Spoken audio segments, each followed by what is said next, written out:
গরুটা নদীর চলে ফুটে আছে, চারজন মিলে ধরে অতি যত্ন সহকারে ওই গরুটাকে ঘরে নিয়ে চলে গেল। কিন্তু বাঘের তো কোনো মালিক নাই, রক্ষা করবে কে? অনাহারে অনিদ্রায় মশার কামড়ে বাঘ সেখানে পড়ে রইল।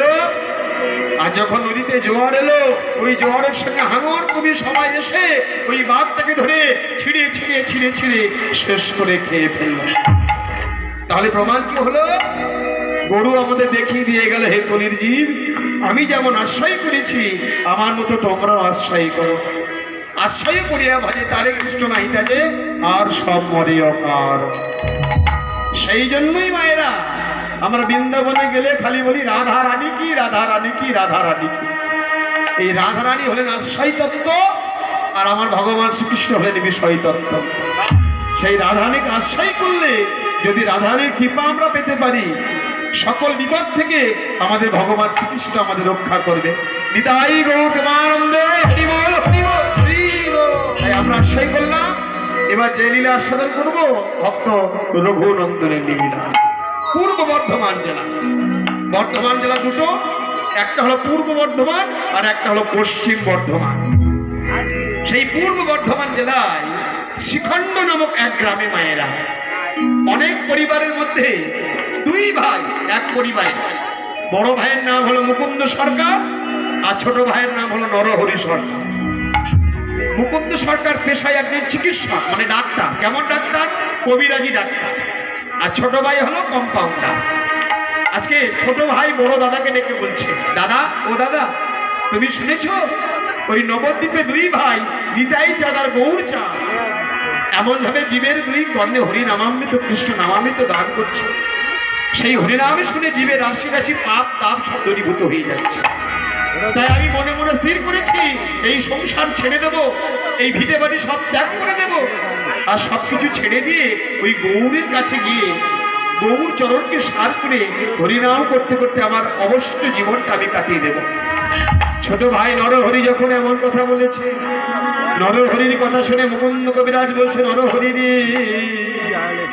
আমি তো সেই গৌর হরির কথা শুনেছিলাম, কিন্তু জীব সেবার জন্য আর আমার গোপীনাথের সেবার জন্য, সেই গৌর হরির জন্য কিছু আমার ভাবা হয় না। তাই আজকে তুই যখন চলেছিস ভাই, আমাকে তুই বঞ্চিত করিস না ভাই, আমিও তো তোর সঙ্গে যাব। চল আমরা দুই ভাই গিয়ে ওই গৌরের সঙ্গে থেকে হরিনাম গাইতে গাইতে আমাদের জীবনটা কাটিয়ে দেব। তুমি যাবে ভাই? তাহলে চলো, আগামীকাল প্রভাত আমরা দুই ভাই বের হয়ে পড়বো। তাই মায়েরা পরের দিন যখন প্রভাত হয়েছে, দুই ভাই সকাল সকাল রাস্তায় বের হয়ে গেল। সকাল বেলায় হাতটি ধরিয়া যেবা চলে দুটো গতি, দিবস শেষে পৌঁছে যায় সে আপন বসতি। মায়েরা আমাদের হরি ভজন সাধন করতে হবে সকাল সকাল। সময় চলে গেলে আর আমাদের হরি ভজন সাধন হবে না।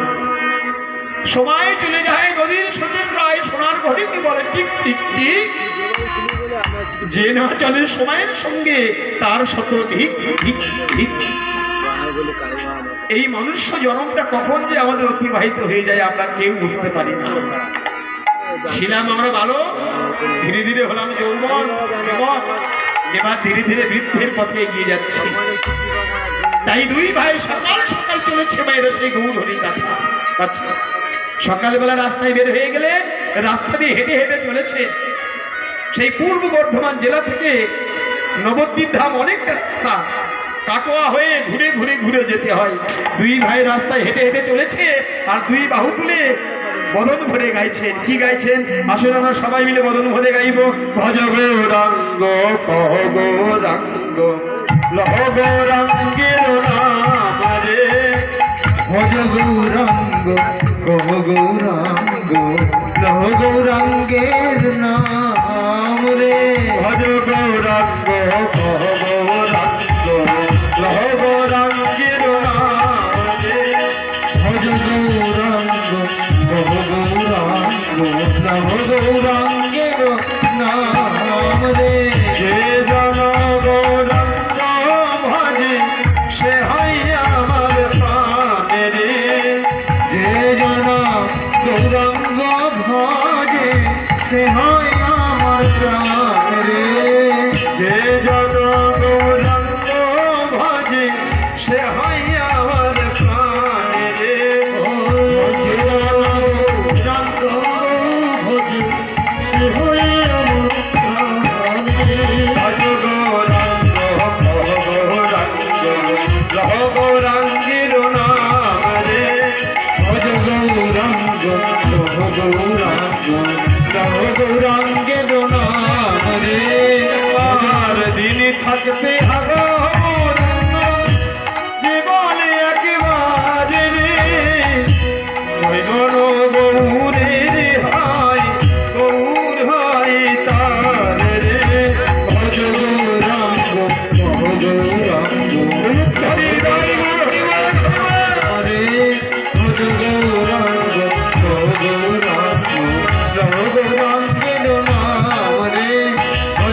আর পথ চলতে চলতে মায়েরা দুই ভাই এসে হাজির হলো কোথায়?